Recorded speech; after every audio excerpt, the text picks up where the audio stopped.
আসসালামু আলাইকুম প্রিয় ভিউয়ার্স। আমি আজকে একটা নতুন সংবাদ দেওয়ার জন্য আপনাদের মাঝে এসেছি। সংবাদটা হলো, আমাদের দেশীয়ভাবে যে টক্কু, যেটা আমাদের সচরাচর দেশে পাওয়া যায়, গ্রামাঞ্চলে পাওয়া যায়, সেটা নতুন করে বিদেশি ভাইয়েরা নেওয়া শুরু করছে। সেই টক্কুটা হয়তো আমরা অনেকেই গিরগিটি বলে থাকি, আবার অনেকে রক্তচোষা বলে থাকি। তবে যেটা বিদেশি ভাইয়েরা চয়েস করেছে সেটা হলো গিরগিটির চেয়ে একটু লম্বা, একটু বড়। আর এটা আপনারা বুঝবেন হলো, এটার গায়ে হালকা কিছু পশম আছে এবং মাথার উপরি অংশে ঘাড় পর্যন্ত এক ধরনের কাটা কাটা পশম আছে। আর এদের লেজ হলো সরু, সুচালু, অনেক চিকন হবে। এদের বডির থেকে লেজের পরিমাণটা একটু বেশি হবে। আর এদের মূলত মাপটা হলো ঠোঁট থেকে শুরু করে প্রজনন স্থান, অর্থাৎ ঠোঁট থেকে পায়খানার রাস্তার মাঝামাঝি অবস্থানে 8 ইঞ্চি হলেই চলবে এবং এদের ওজন হবে 140 গ্রাম।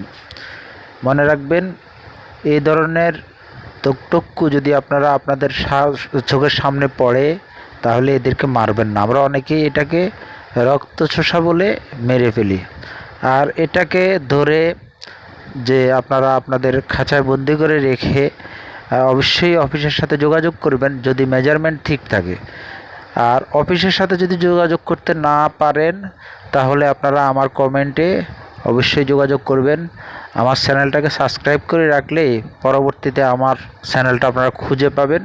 আর এই চ্যানেলে আপনারা যোগাযোগ করলে আমি আপনাদেরকে অফিসের সাথে যোগাযোগ করে দেব এবং অফিস আপনাদের থেকে তক্ষকটা নির্ধারিত ন্যায্য মূল্যে, যেটা বহুল মূল্য, এই ন্যায্য মূল্য আপনাদেরকে প্রদান করে আপনাদের থেকে তক্ষকটা নিয়ে আসবে।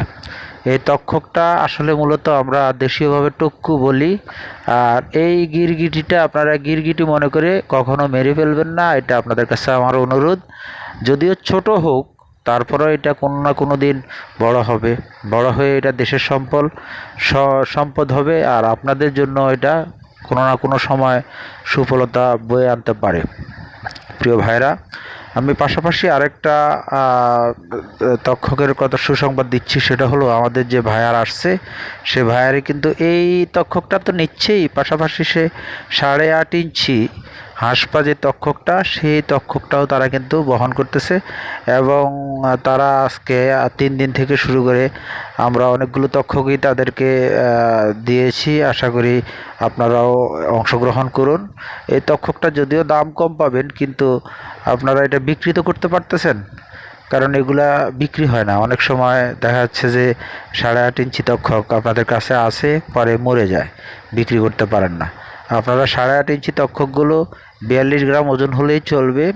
আমাদের কাছে যোগাযোগ করুন, অথবা আমি আপনাদেরকে অতীতের একটা ভিডিওতে বলে দিয়েছিলাম যে এটা আপনার কলাবাগান, অর্থাৎ ধানমন্ডি কলাবাগানে, সেখানে অ্যাডভোকেট আতিউর রহমান সাহেব, সিনিয়র লয়ার, সিনিয়র আইনজীবী আপনার সুপ্রিম কোর্ট, তো উনি ওনার এজেন্ট, ওই এজেন্টেই কিন্তু এই ভাইয়ার এসেছে। তো এই ভাইয়ার ওইখানে আসেন, উনি থাকবেন আরও 15 দিন। উনি টোটাল 20 দিনের জন্য এসেছেন বাংলাদেশে।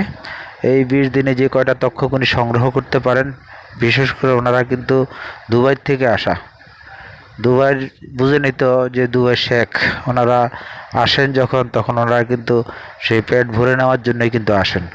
তো আপনারাও যদি আপনাদের ভাগ্য পরিবর্তন করার জন্য অংশগ্রহণ করতে চান তাহলে আপনারা অংশগ্রহণ করতে পারেন। আল্লাহ চাহে তো আপনাদের ভাগ্য হয়তো পরিবর্তন হয়ে যাবে। আর আমি আপনাদেরকে প্রথম যেই তক্ষকটার কথা বলেছিলাম, সেই তক্ষকটা স্ক্রিনে পাবেন। ওই তক্ষকটা আপনারা সংগ্রহ করবেন। ওইটা বাংলাদেশের সব জায়গাতে পাওয়া যায়। যেমন এভাবে হাঁসপা তক্ষক বা মুরগি তক্ষক, তাদের বিচরণ কেন্দ্র ভিন্ন। আমরা হাঁসপা তক্ষকগুলো চিনি কীভাবে? হাঁসপা তক্ষকগুলো হলো হাঁসের পায়ের মতো এদের পা, হাঁসের পায়ে যেরকম টুপি পরানো থাকে এদের পায়েও এরকম টুপি পরানো থাকে, তাই এদেরকে হাঁসপা তক্ষক বলে। তবে হাঁসপা তক্ষক দুই প্রকার হয়, একটা হলো বিচ্ছু লেজ আর একটা হলো আপনার কুমির লেজ। যেটা কুমির লেজ এটা বেশি পাওয়া যায়, বিচ্ছু লেজটা কম পাওয়া যায়। তো এই দুইটা হাঁসপা তক্ষক আপনারা ভালো করে চিনে নিয়ে তারপর আমাদের সাথে যোগাযোগ করবেন অথবা অফিসের সাথে যোগাযোগ করবেন। মনে রাখবেন এই দুই প্রজাতির হাঁসপা তক্ষকগুলো আপনার লম্বায় হতে হবে 9+ অথবা 9, 2, 3, 5 এরকম, আর ওজনও হতে হবে 52, 50-এর উপরে 52-53 গ্রাম হলে চলবে। তাহলেই আপনি এটা থেকে আপনি ট্রেড করে টাকা পাবেন। আর প্রথম যে হাঁস পাতক্ষকটা দেখাইছিলাম, মুরগি পাতক্ষকটা, সেটা ছিল আমাদের দেশীয় প্রজনন। আর এই প্রজননটা সচরাচর পাওয়া যায়, তবে লম্বায় কতটুকু পাবেন সেটা হলো মূলত বিষয়। ম্যাচুইড মাল যখনই পাবেন তখন আপনারা হাতে নিয়ে নেবেন। এই মালটার ঠোঁট থেকে শুরু করে পাছা মানে পায়খানার রাস্তা পর্যন্ত 8 ইঞ্চি প্লাস হলেই চলবে। পুরো লম্বা কতটুকু আছে সেটা দেখার বিষয় না, আর ওজন হতে হবে 150 গ্রাম। এটা খেয়াল রাখবেন। এই বলে আমি আমার চ্যানেলের পক্ষ থেকে আপনাদেরকে সাধুবাদ জানিয়ে এখানে শেষ করছি। আসসালামু আলাইকুম ওয়া রাহমাতুল্লাহ।